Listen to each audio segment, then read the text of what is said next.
ছেলেদের বন্ধুত্বগুলোতে আমি বরাবরই মুগ্ধ হই।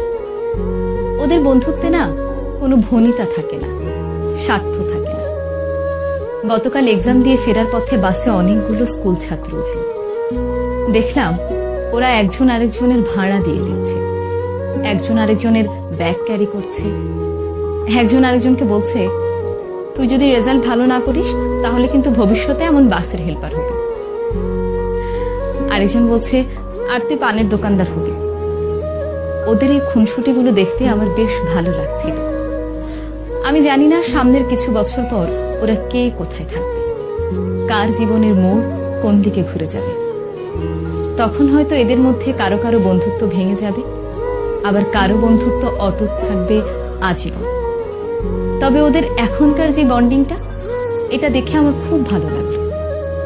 ওরাও হয়তো একটা সময় পর এই সময়টাকে অনেক মিস করবে। তবে যে যাই বলুক না কেন, ছেলেদের বন্ধুত্বগুলো অদ্ভুত রকমের সুন্দর হয়।